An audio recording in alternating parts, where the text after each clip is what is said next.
Olá, este é o programa Cubatão, Seus Caminhos e Sua História aqui pela TV Polo. Nos últimos programas nós temos trazido livros que contam a história de Cubatão, aspectos da história de Cubatão. E hoje nós estamos trazendo o livro sobre o Parque Anilinas. Na verdade, não sobre o Parque Anilinas, mas sobre a fábrica Anilinas que existia no local. Esse livro foi escrito pela historiadora Selma do Carmo de Souza, em parceria com o Rolando Rueblin, que é o proprietário das imagens, uma vez que as imagens que estão nesse livro pertencem ao acervo do pai do Rolando, que foi um dos grandes fotógrafos que retratou aspectos da fábrica Anilinas desde a década de 30. E esse livro é possível ser pesquisado na Biblioteca Municipal ou no site Novo Milênio, onde pode ser feito o download gratuito. Portanto, se alguém se interessar, livro Anilinas, que conta a história da antiga fábrica. Então nós vamos falar um pouco hoje sobre a fábrica Anilinas, o que ela representou para a economia, não somente do então bairro de Cubatão, porque ela foi fundada em 1916, quando Cubatão ainda pertencia ao município de Santos, e a sua importância não só para a região, como para o próprio país. A fábrica Anilinas foi uma das principais fábricas existentes no Brasil até essa primeira metade do século XX, o que já demonstrava esta vocação que Cubatão possuía para a indústria. É importante hoje nós rememorarmos esta história, até porque onde existia a fábrica, existe hoje o parque, que toda a população cubatense conhece, toda a população cubatense frequenta, e a maioria das pessoas, pelo menos uma grande parte das pessoas, não conhece a história que está por trás deste nome Anilinas. Aliás, alguns aspectos desta fábrica permaneceram, como as casinhas que se encontram na parte histórica da área onde estava construído a fábrica. Aquelas casas são remanescentes da antiga fábrica Anilinas.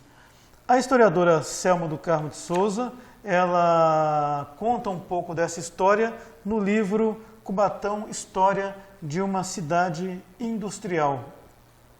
No capítulo destinado à fábrica Anilinas, ela assim se refere: por ter sua instalação no centro urbano, integrando-se à paisagem cubatense durante décadas, é a fábrica mais antiga que ficou na lembrança dos moradores. Conhecida como a Química, originalmente tinha o nome de Fábrica de Produtos Químicos e Corantes Santa Cléu. Essa empresa era de propriedade de José Batista Duarte, com matriz em São Paulo. Ela entrou em operação em 1916, produzindo tanino, adubos e corantes, utilizando as plantas do mangue como matéria-prima básica de sua produção.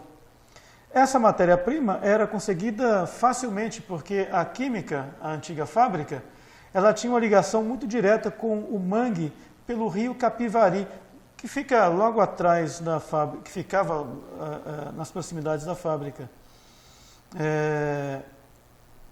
Nesse rio havia pequenos portos onde os mangueiros depositavam as folhas e as cascas de plantas e, através desta coleta, era então extraído o tanino desse material. A Química também tinha ao seu redor uma vila operária para abrigar a maioria de seus quase 100 empregados. Isso no período em que ela foi instalada. Eram 20 casas não muito distantes umas das outras, envoltas por um grande bosque. No ano de 1924, passou a se chamar JB Duarte e Companhia Limitada. Expandiu-se a ponto de ter uma área que ia do centro até o rio Cubatão, onde um pequeno cais improvisado era o lugar de recreação dos moradores, que utilizavam o local para tomar banho. Em 1928, a Química era uma das maiores empresas paulistas, com filiais em vários estados brasileiros, sendo a segunda do estado em número de operários, que chegava a cerca de 100 naquele ano. Em 1933, devido a dificuldades financeiras, foi vendida para o empresário alemão John Jürgens, passando a denominar-se a partir desta data Companhia de Anilinas e Produtos Químicos do Brasil, sendo gerenciada por um outro alemão, o Paul Stephan. E a partir daí ocorre um grande crescimento da fábrica, que salta de 100 para 200 empregados, novas instalações e maquinários, além do apoio de vários técnicos alemães que vieram da Alemanha para trabalhar na fábrica de Cubatão. É importante a gente citar que nesse período da história, que começa aí no final do século XIX até meados da década de 40, 50, Cubatão já possuía fábricas importantes, como a própria Companhia Anilinas e Produtos Químicos do Brasil, a Companhia Santista de Papel, que já operava também desde o início do século, a usina hidrelétrica em Riborden, que já a partir da década de 30 iniciou as suas operações. E esse conjunto destas três importantes indústrias localizadas no município de Cubatão foram fatores importantes para que a região fosse escolhida para sediar o polo industrial que viria a partir da década de 50, com a instalação da refinaria Presidente Bernardes em 1955. Mas voltando à história da Companhia Anilinas, no ano de 1936, a empresa muda mais uma vez de nome, passa a se chamar Companhia de Anilinas, Produtos Químicos e Material Técnico. A sua produção também sofre considerável aumento e diversificação e, embora se imagine a fábrica como exclusivamente de anilina, ou seja, de tintura, fabricava diversos outros produtos químicos, como o amarelo cromo, o preto enxofre, bicarbonato de sódio, bicarbonato de amônio, vários tipos de sabão, filme de leite para uso na indústria de couro, anilinas para o tingimento de lã, algodão e couro, sódio, formol, solvente, explosivos, entre outros. Era uma linha de produção bastante diversificada e, como o texto já disse, nós falamos, a fábrica Anilinas de Cubatão, ou a Química, como era mais conhecida, representou um grande desenvolvimento econômico para a região. Paralelo a isso, existia toda uma questão de identidade da fábrica com a própria população. A fábrica Anilinas era, até esse período, a única fábrica dentro da cidade, como o próprio texto se refere. As pessoas tinham um contato muito próximo com a fábrica e isso conferia uma identidade muito grande. Uma boa parte das pessoas que moravam em Cubatão nesta primeira metade do século XX eram funcionários da Química ou de outras, como a Companhia Santista de Papel. Nesse período não se observa o que veio a acontecer mais tarde, quando se implantou a indústria mais pesada, nesse segundo período de industrialização, onde o migrante nordestino, o mineiro, começou a chegar na cidade. Próximo bloco a gente fala um pouquinho mais da Companhia Anilinas e como que foi o desfecho dessa história. Até já. Caro ou barato? Saudável sempre custa mais? O suco que você faz em casa custa menos do que os que se dizem ser da fruta, vendidos prontos em mercado, cheios de açúcar, corantes e conservantes. De acordo com dados do IBGE, refeições baseadas em alimentos in natura ou minimamente processados são 54% mais baratas do que aquelas baseadas em produtos ultraprocessados. Preste atenção! No mercado, o que encarece a sua compra? Os legumes ou as caixinhas? Barato e saudável é comer livre. Por uma alimentação adequada e saudável para todos. Uma iniciativa do IDEC, Instituto Brasileiro de Defesa do Consumidor. Estamos de volta com o programa Cubatão, Seus Caminhos e Sua História, aqui pela TV Polo. Hoje falando sobre a fábrica Anilinas de Cubatão e o que ela representou, não somente do ponto de vista econômico, mas também como valor cultural, valor afetivo da população cubatense. A fábrica Anilinas, como nós dissemos agora há pouco, fábrica inaugurada em 1916, teve um papel importante na economia local, funcionou de maneira sempre crescendo, provocando um desenvolvimento grande na região, até que nós chegamos na década de 30, quando ela realmente amplia a sua linha de fabricação de diversos produtos químicos a partir da anilina, a partir do material extraído do próprio mangue.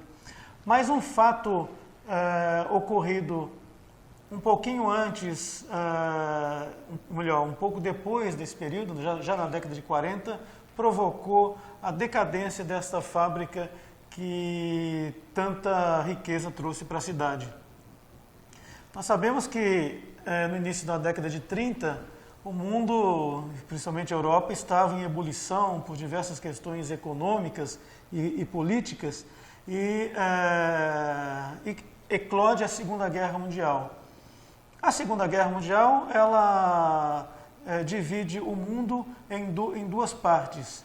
A Alemanha com os seus aliados, Japão e Itália, contra os aliados do resto do mundo, Estados Unidos, França e Inglaterra, que juntos procuram derrotar o nazismo e o fascismo representado pelo Adolf Hitler, pelo Mussolini na Itália e pelo Japão, aliado dos dois. Isso provoca realmente uma divisão muito séria, a ponto de o Brasil, como aliado aos Estados Unidos, Alemanha e Inglaterra, começa a perseguir os imigrantes alemães, italianos e japoneses. Nós citamos agora há pouco que a fábrica Anilinas pertenciam a alemães. E foi nesse contexto que estes alemães, donos da fábrica, foram afastados e o governo brasileiro nomeou interventores para cuidar da fábrica. Isso aconteceu no país inteiro, não somente propriedade dos alemães, como também dos italianos e japoneses. Os alemães foram afastados, então, do comando da fábrica. Os interventores não tiveram a mesma competência ou interesse em manter a fábrica funcionando, e aí começa, infelizmente, o declínio. O livro História de uma Cidade Industrial, da historiadora Selma, que nós estamos acompanhando, ela se refere da seguinte forma a este período. A Segunda Guerra desestabilizou a fábrica. Os alemães residentes em países inimigos da Alemanha eram tidos como espiões e em 1942 os proprietários foram presos em São Paulo e substituídos por um interventor. fato que leva a fábrica quase à ruína. No ano seguinte, John Jurgens morreu, deixando a fábrica para seus 2 filhos menores. Nesse ano de 1943, o número de funcionários caiu para 84, iniciando a decadência. Em 1965, o atraso de meses de salário levou os funcionários a uma grande greve, a primeira greve da Baixada Santista, e após o golpe militar de 1964, a fábrica realmente iniciou o processo de falência, que ocorreu no ano de 1966, quando ela faliu de fato. Nesse ano, a fábrica ainda possuía 52 empregados. A área da empresa foi comprada, ou melhor, foi desapropriada pela prefeitura no ano de 1972. No ano seguinte, as 28 famílias que ainda residiam na Vila Operária foram obrigados a deixar suas casas. Era o fim da química. O apito da fábrica, que acordava a população todas as manhãs, nunca mais tocou. Com essas palavras, a historiadora encerra o capítulo sobre a fábrica Anilinas no livro. E todos nós sabemos o que vem após. A prefeitura proprietária, então, da área, de toda a planta da fábrica e de sua vila operária, por meio desta desapropriação, inicia a demolição das instalações fabris. É algo que até hoje é bastante discutido, porque se não houvesse havido essa demolição da fábrica, a cidade possuiria hoje instalações para diversas manifestações culturais, como, por exemplo, teatros, cinemas, museus, como ocorre em São Paulo, onde instalações fabris antigas são utilizadas como equipamento de cultura, como, por exemplo, o Sesc Pompeia, ou em diversos outros exemplos que a gente conhece em todo o país.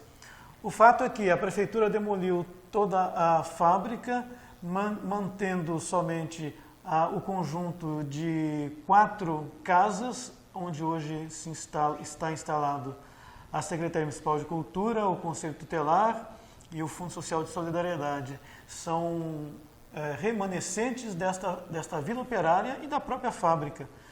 Em 1979, outubro de 1979, a prefeitura inaugurou o Parque Municipal Anilinas. Na época, o prefeito era o doutor Carlos Frederico Soares Campos, que tocou esse projeto de dotar a cidade de um grande parque, mantendo o nome da antiga fábrica, para que as pessoas recordassem que ali existiu uma fábrica importante. O Parque Anilinas, portanto, é um parque onde, como nós falamos no início, toda a população conhece, aprecia, mas nem todos conhecem essa história. A história de uma fábrica que representou muito para as famílias cubatenses. Até hoje nós encontramos pessoas já idosas que mal conseguem entrar no parque porque vem à memória toda aquela história de vida que viveram ali, seja trabalhando ou morando nas casas, e que deixou tantas saudades para essas pessoas. Anilinas representa um marco cultural para a cidade. O próprio parque, inaugurado em 79, representa essa memória afetiva de toda a população que por ali passou quando criança, logo no momento em que o parque foi inaugurado, e é essa memória que nós precisamos preservar e conhecer. Então, mais uma vez, o livro Anilinas encontra-se à disposição na Biblioteca Municipal para empréstimo. Também pode ser feito o download no site Novo Milênio. As imagens que vocês observaram no decorrer do programa são todas extraídas deste livro, um livro bastante ilustrado, contando a história, então, da fábrica Anilinas. Por hoje é só. No próximo programa continuaremos trazendo um pouco mais da história e da cultura de nossa cidade. Até mais.